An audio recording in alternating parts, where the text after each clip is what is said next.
9 seasons of American television sitcom history, a cast bound together by something rarer than good writing, and a family so convincingly messy that viewers stopped thinking of them as characters and started treating them like neighbors. Everybody Loves Raymond ran on CBS from 1996 to 2005, built not on outlandish premises or manufactured conflict, but on the particular suffocation of loving people who drive you completely insane. The Barons worked because they were specific enough to feel real and universal enough to feel personal. People watched because something in that house across the street from Ray's front door looked disturbingly like their own family. And that recognition is the thing that kept millions tuned in week after week for nearly a decade. But the story of what actually happened to the people behind those characters, why some stepped away quietly, why some never came back, and why some left in ways far more painful than any network decision, that story has more weight to it than most retrospectives give it credit for. So, here it is, told straight. Doris Roberts spent 9 years as Marie Barone, the overbearing, sharp-tongued, fiercely loving mother who functioned as both the show's emotional engine and its sharpest comic instrument. She played the role with enough conviction that audiences stopped registering the actress and only saw the character, which is either the highest compliment in the family comedy genre or a kind of creative trap, depending on how you look at it. When Raymond ended in 2005, the decision was deliberate. The show's creators chose to close on a high note rather than let things erode, and the full ensemble was still intact and still delivering the same chemistry they'd had from the beginning. Doris respected that call completely, even if walking away from Marie wasn't a simple thing emotionally. 9 years of inhabiting the same woman leaves a mark, and that kind of fusion between actress and character carries a weight that doesn't dissolve the morning after a wrap party. What she did afterwards surprised people, expecting her to resurface immediately in another network sitcom. She returned to the stage instead, which had anchored her career long before television made her a recognizable name in American households.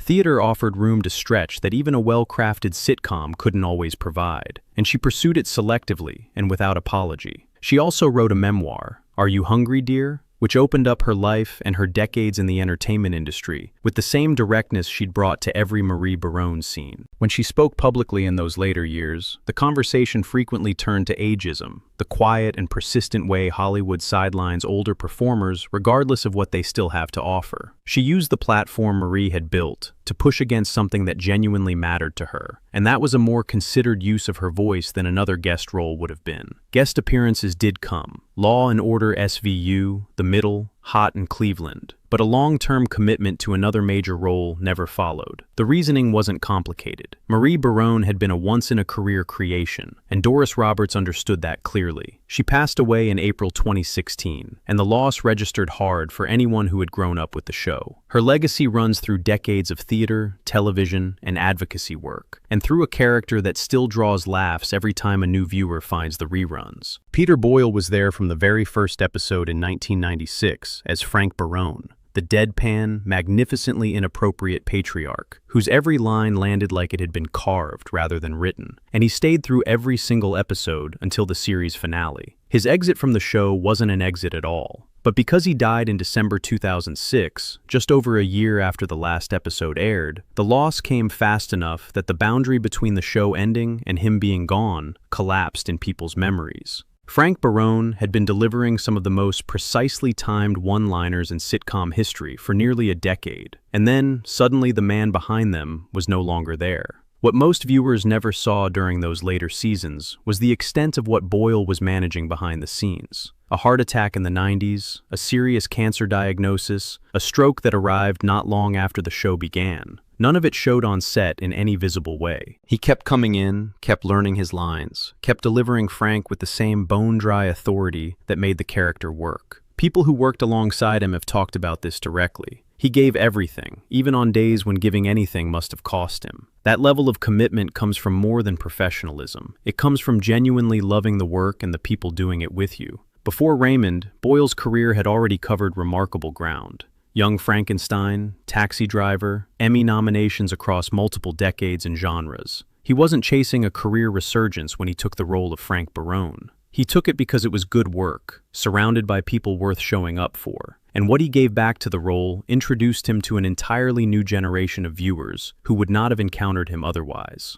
When the show wrapped in 2005, he was part of the collective decision to end well. No conflict, no exit drama, just a cast that had grown genuinely close over 9 years, choosing to close together. He died of multiple myeloma and heart disease at 71, and Ray Romano has spoken openly about how difficult losing him so quickly after the finale actually was. The full cast gathered for his funeral. Frank Barone, though, remains completely present in every rerun, still landing every line exactly as Boyle intended it to land. Madeline Sweeten was 5 years old when she stepped into the role of Allie Barone, and 14 when the show ended. Nearly a decade of childhood spent under studio lights, on a set surrounded by adults and cameras, with the steady pressure that comes from being part of something millions of people watch every single week. When the show wrapped, she didn't immediately chase another starring role or pivot into the next project. She pulled back, which, in the child actor world, is a rarer and braver move than it tends to get credit for. The entertainment industry applies a specific kind of pressure on young performers. Stay relevant, stay visible, keep working before the window closes. Madeline went the other direction. She needed space to understand who she was outside of Allie Barone, and outside the Hollywood bubble that had shaped her formative years. And she took that space without staging any public announcement about it.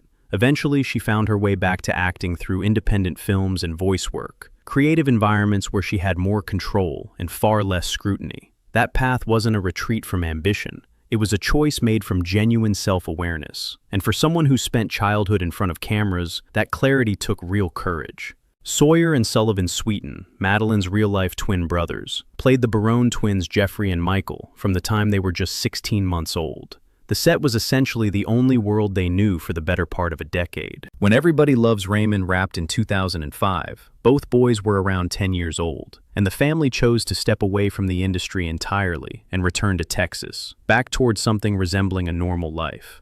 That was a conscious and protective decision. Fame absorbed before you can speak in complete sentences does not prepare you for the moment when the cameras stop, and you're expected to simply be a person. Sullivan stayed private in the years that followed. Sawyer carried a much harder struggle. He dealt with depression and a deepening sense of disconnection in the years after the show ended. And in 2015, he died by suicide at 19 years old. His death brought real attention to the mental health challenges that former child actors face when the structure and identity of a long-running production vanish from their lives. The mental health conversation that followed his passing was overdue, and the Sweeten family's story remains the heaviest part of Raymond's legacy. A reminder that the children on that set were still children, navigating pressures that would overwhelm most adults, let alone kids. Chris Elliott came in as Peter McDougal, Amy's socially awkward and genuinely strange brother, across a handful of episodes, and left not because of conflict but because of scheduling.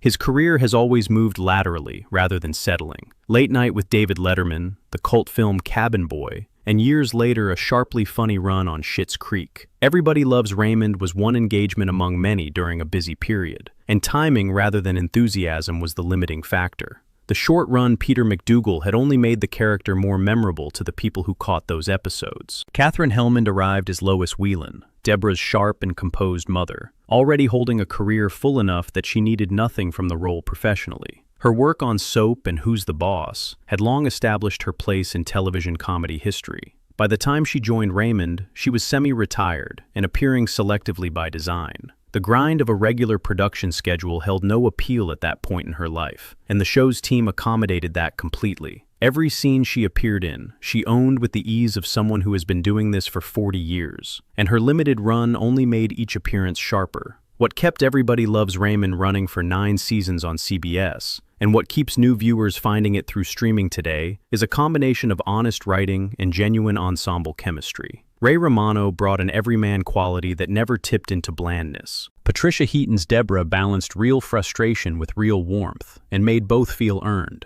Brad Garrett's Robert, jealous, insecure, loyal, was written and performed with enough specific detail that you rooted for him rather than against him. The writing trusted ordinary family situations to carry the full weight of both comedy and feeling, which is considerably harder to pull off than it looks, and the cast made it look like it required no effort at all. That combination is what made the show feel less like a sitcom, and more like spending half an hour across the street from people you recognized completely.